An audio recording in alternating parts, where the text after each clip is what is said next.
Chapter 47. Slavery of the Soul.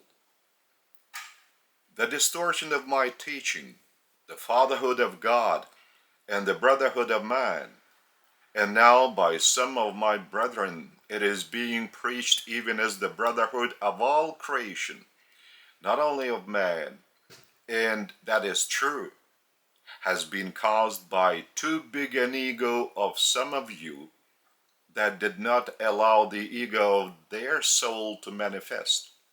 That inner voice of man that wants everything for itself even more at any cost enslaves its real self that the Father has bestowed upon each of you as the gift of personality. And this gift can develop on, ever becoming more, even as the one the Father has supplied with all its potential of eternity, provided its development is not impeded. However, those who have persecuted and killed me had their souls taken by their ego, not only in captivity, from which it was still possible to get liberated, but they were completely enslaved by their egos. One soul enslaved by one's own animal self has no chance of escaping to freedom once it is kept enslaved all the time by the human mind that establishes the dead rituals and abides by the dead dogmas.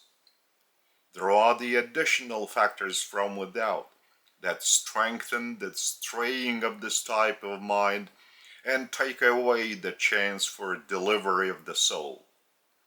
And this path is more comfortable to one's mind, but very dangerous to one's soul. One's mind is glad to have scrupulously performed one more religious ritual, and by this to have even earned more of God's favor, and it falls asleep peacefully. Meanwhile, the soul is crying for freedom.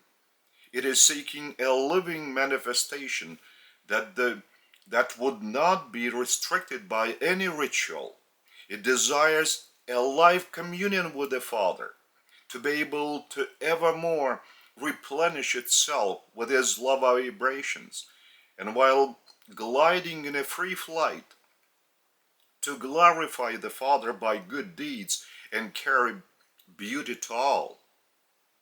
And this conflicting situation is inescapable within those mortals who begin, at least to a little extent, to feel that merely the ritual itself is not enough for them. They feel emptiness and fear. They feel a lack of something within themselves. They cannot name that feeling precisely. They cannot describe it, but they know they feel it. Then to some of them a desire arises, even though weak, to commune with God even in that very church, synagogue, or mosque, when there is no service in it, when there is tranquility in it.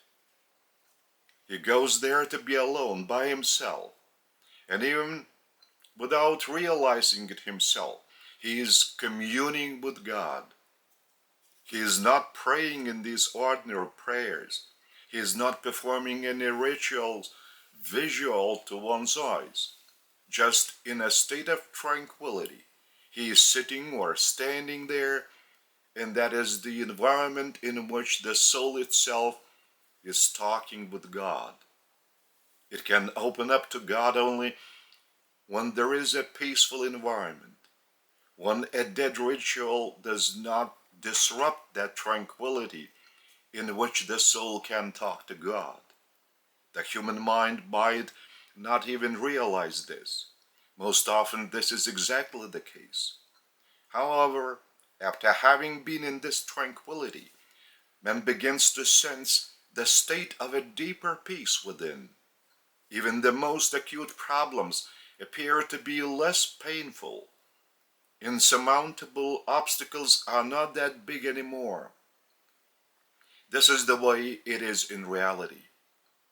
The soul receives this comfort and guidance from the Father, so that even the problems are less painful and the obstacles do not look that big anymore.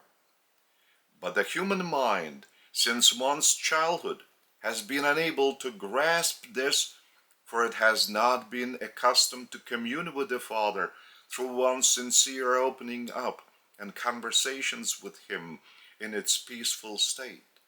Therefore, as the child grows, he begins to turn away ever more from the dead rituals and dogmas of the church, since among the multitude his soul cannot experience peace and feel the joy of a free flight.